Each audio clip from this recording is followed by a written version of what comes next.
Assalamualaikum warahmatullahi wabarakatuh. Alhamdulillah, alhamdulillahilladzi ja'ala as-shauma junnah. Allahumma shalli ala sayyidina Muhammad wa ala ali sayyidina Muhammad, amma ba'd. Hadirin Nia Foundation dan juga umumnya shaimin dan shaimat dimanapun Anda berada. Tak terasa beberapa hari lagi kita akan melihat Fajar 1 Syawal. Di sini saya ingin berbagi tentang makna-makna hari kemenangan. Seringkali kita dengar dan seringkali kita ucapkan ketika Lebaran itu tiba, Idul Fitri, kita saling meminta maaf dan memaafkan. Kita ucapkan minal aizin wal faizin. Minal aizin wal faizin, kapan semoga kita kembali kepada fitri dan semoga kita mendapatkan kemenangan. Ada 3 pokok atau 3 hal yang ingin saya sampaikan. Pertama, yaitu terkait tentang kemenangan itu sendiri, yaitu bermakna mentalitas diri atau dimensi batin dalam diri kita ketika hari raya itu tiba. Dan yang kedua yaitu parameter individual kesuksesan orang yang berpuasa ataupun indikator ciri orang yang mendapatkan kemenangan. Dan yang ketiga adalah kita memaknai simbolik sebagaimana Sunan Kalijogo sampaikan terkait tentang makna-makna Lebaran. Shaimin dan shaimat, yang pertama, kemenangan diartikan dalam leksikal bahasa Arab yaitu faizun atau falahun. Istilah yang kita dengar saat Idul Fitri yaitu faizun. Kemenangan di sini diartikan kemenangan dari jihadun nafs. Kita berjihad 1 bulan lebih, berjihad melawan, berjihad menundukkan, berjihad memanage, mengelola nafsu kita agar tunduk, taat kepada Allah Subhanahu wa Ta'ala. Kemenangan yaitu dalam bahasa Arabnya faizun. Faizun, orang yang menang itu akan memiliki timbul sifat yaitu yang namanya farah atau namanya gembira atau senang. Dan juga faizun akan juga tumbuh yang namanya sifat syukur. Dari 2, faizun tumbuhnya farah, kegembiraan, senang, dan juga syukur. Nanti farah akan berdampak kepada sa'adah. Farah berarti gembira atau senang yang sifatnya temporer, artinya tidak lama. Adapun sa'adah yang dampak dari farah adalah yaitu bahagia yaitu sa'adah dengan farah berbeda. Kalau sa'adah itu sifatnya permanen, lebih lama masanya, maka farah akan berdampak kepada sa'adah. Dan juga syukur akan berdampak kepada kurbah, kedekatan kita kepada Sang Pencipta. Dari faizun timbulnya farah, timbulnya syukur.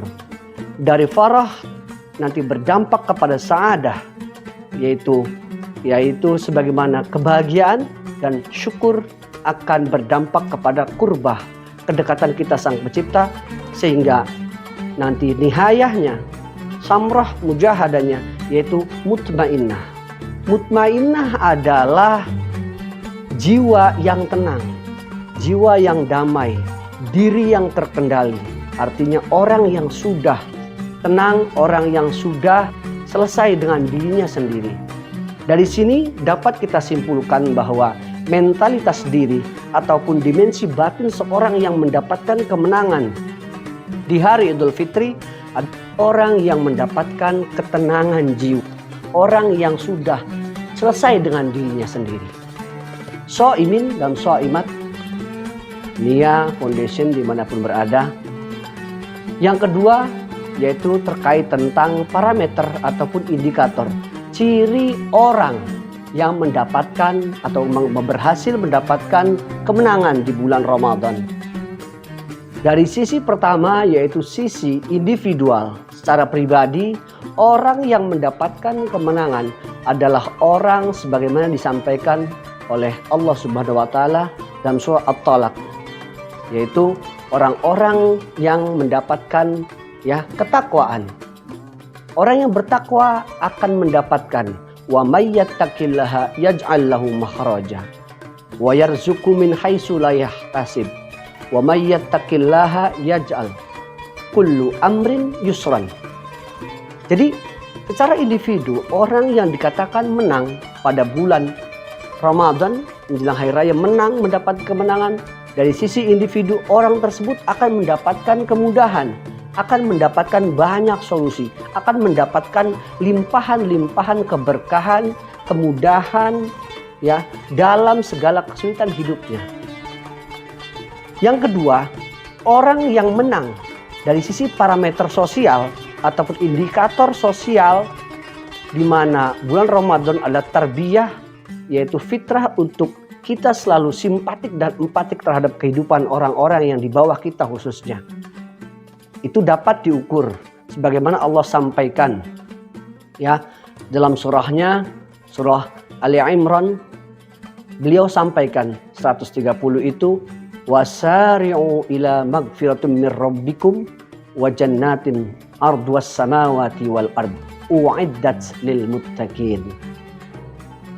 Di sini Allah sampaikan kita untuk bersegera meminta ampunan, beristighfar kepada Allah, untuk selalu mendekat kepada Allah, dan juga untuk mendapatkan surganya, di mana surganya itu yang luasnya seluas bumi dan langit.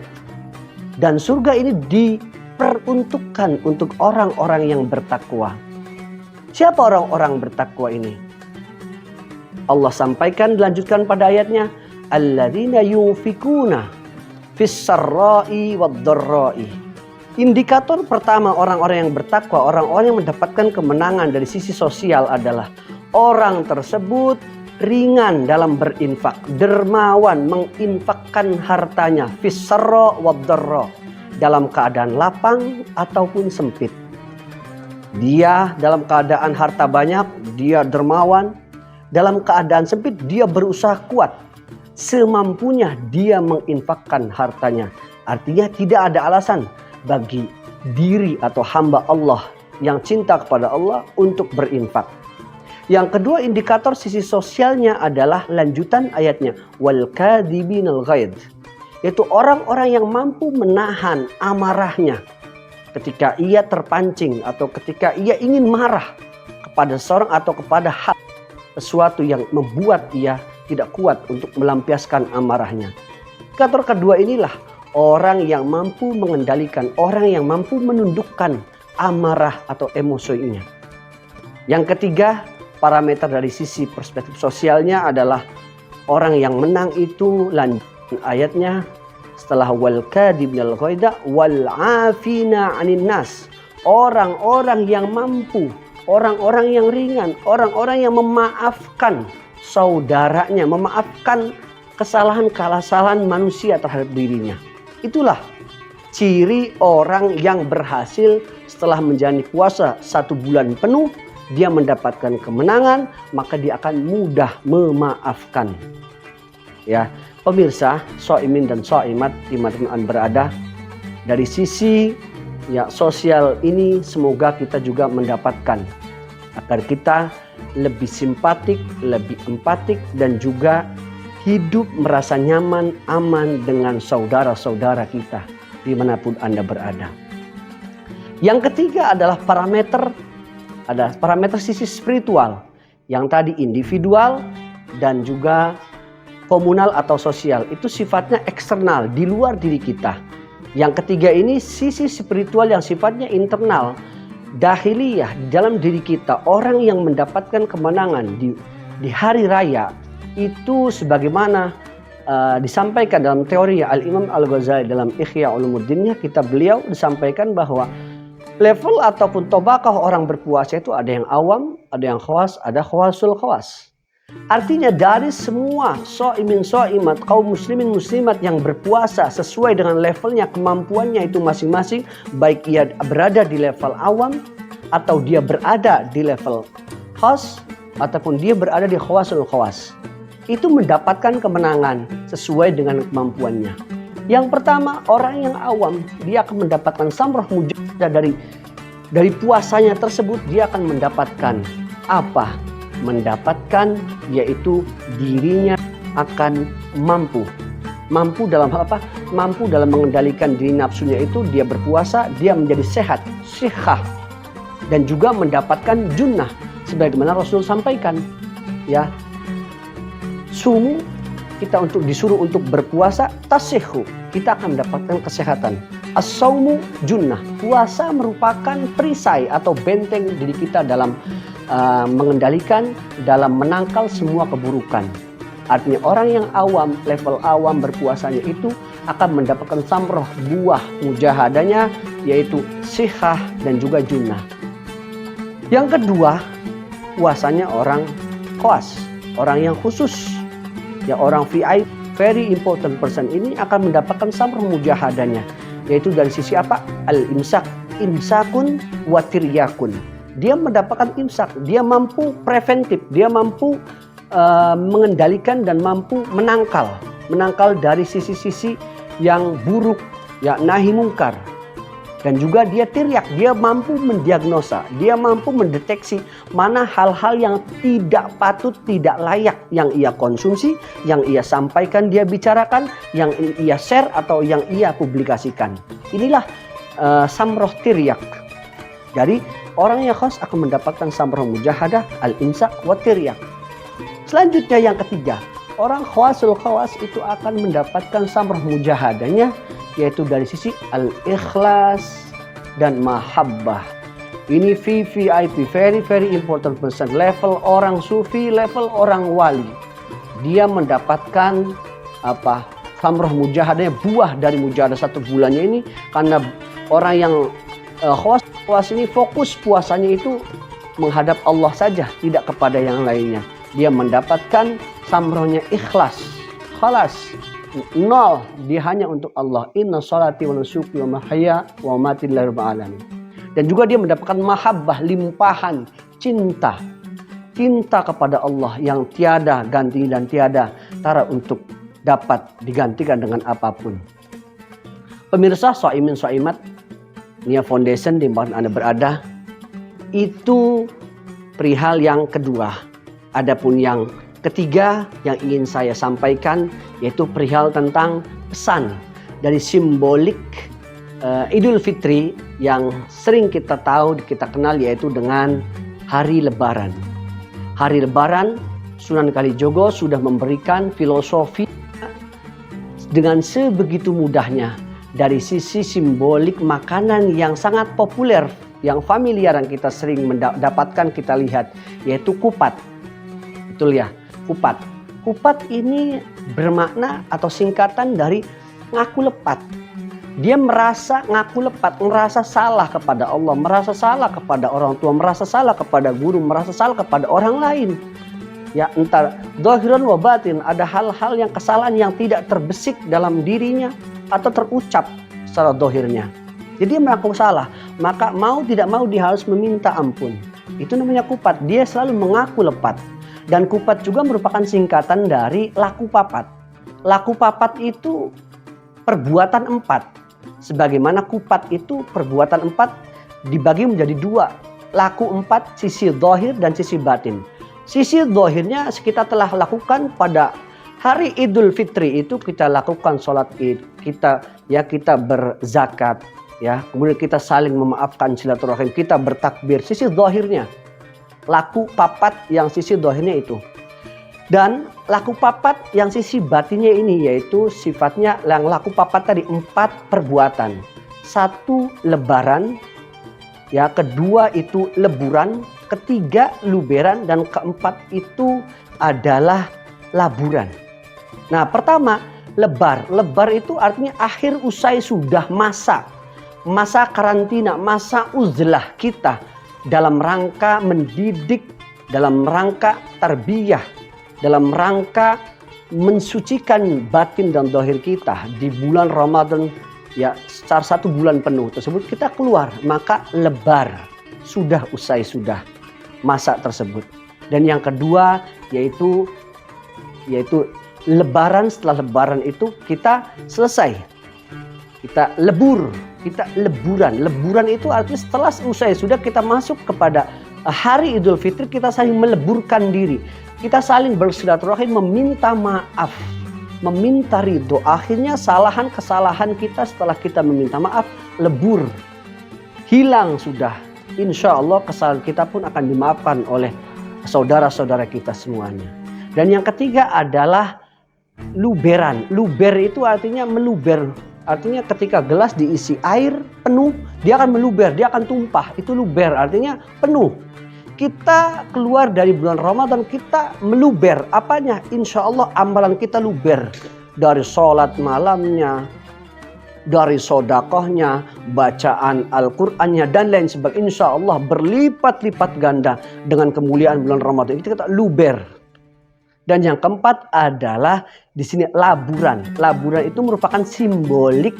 Sunan Kalijogo sampaikan bahwa ketika menjelang akhir bulan Ramadan atau detik-detik 1 Syawal, Fajar Syawal itu menyingsing, biasanya di kampung-kampung kita, warga kita muslimin muslimat itu mengecat atau menghiasi rumahnya dengan kapur. Kapur yang warnanya putih, maka labur. Dilabur, artinya warnanya putih. Itu memberikan filosofi bahwa kita kembali ke putih, kita kembali ke suci.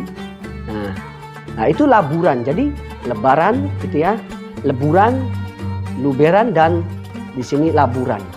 Kemudian juga kupat ini kan dibungkus dengan daun, namanya yaitu bukan daun kelapa, yang namanya janur. Janur itu singkatannya Jatininggur. Jatininggur itu zat yang sejati, datun nurun, nur cahaya yang sejati. Dan juga kupat itu ada 4 poros, ya laku papat tadi, 4 poros, ya dimanapun Anda menghadap maka amma wajhullah, fa ainama tuwallu fasamma wajhu. Kemanapun, dimanapun, kapanpun kamu menghadap, itu pasti kau akan mendapati wajhullah. Artinya kau menghadap kepada Allah Subhanahu wa Ta'ala sebagai titik poros, sudut kiblat kita. Apa yang kita lakukan, kita ucapkan, itu pasti kembalinya kepada poros dari 4 perbuatan itu. Dan yang selanjutnya itu kupat itu dengan anyaman-anyaman begitu kompleks, ya, begitu sulit, ya. Naik turun itu mengandung arti kompleksitas ataupun silang sengkarutnya kehidupan kita dengan beragam suku, bangsa, agama. Akhirnya dengan banyaknya suku, banyaknya meragam kita anyam, kita jadikan persatuan, kita leburkan, kita laburkan. Nah di situ begitu indahnya dakwah para wali, wabil khusus Sunan Kalijogo berikan simbolik makna Idul Fitri. Kembali kita kepada fitri, kembali kepada kesucian. Dan kesucian yang terakhir di sini, suci fitri dimakna berarti 3. Suci kepada berarti tabiat, suci di sini kepada kesucian itu sendiri, dan suci fitrah berarti agama itu sendiri. Suci tabiat sebagaimana disampaikan dalam surat Ali Imran 173 terkait tentang kesaksian keimanan kita. Itu tabiat kita, bahwa kita ketika diturunkan ke dunia kita berjanji. Sebagaimana ayatnya disampaikan, alastu birabbikum qalu bala syahidna. Itu kesaksian diri kita ketika kita ingin dipublikasi atau kita dilahirkan di dunia ini, kita sudah berjanji. Ini tabiat kita, keimanan kita taat selalu kepada Allah. Dan fitrah yang kedua yaitu kesucian, sebagaimana hadis muttafaqun alaih disampaikan yang sering kita dengarkan, kullu mauludin yuladu alal fitrah fa'abawahu yuhawidani au yunassirani ila akhirih. Nah ini kesucian, bahwa kita diciptakan, dilahirkan di dunia ini dalam keadaan fitrah suci. Maka orang tualah yang nanti akan mendidik kita, mengajarkan kita tentang keagamaan, agama Islam atau Yahudi atau Nasrani. Itu kesucian. Dan fitrah yang mengandung arti ketiga adalah fitrah keagamaan sendiri. Ya, dalam surat Ar-Rum ayat 30 disampaikan bahwa ya, faqim wajhaka, tentang kita diperintahkan untuk menghadap wajah Allah, ya. Fitratullah, agama Allah. Allati fataran nas, di mana agama Allah inilah agama yang hak, yang benar. Jadi fitrah inilah, fitrah berarti tabiat kita memang dilahirkan dalam keadaan yang iman. Fitrah kita diciptakan dalam keadaan suci, fitrah kita diciptakan dalam keadaan beragama.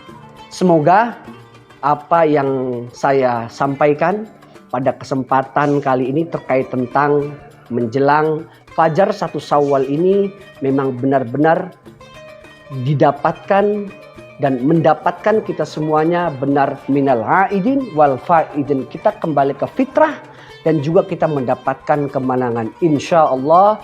Dari kami, kru semua yang ada di Nurul Iman Al Hasanah mengucapkan mohon maaf lahir batin minal aidin wal faizin. Taqabbalallahu minna wa minkum taqabbal ya karim. Wallahul muwafiq ila aqwamit thoriq.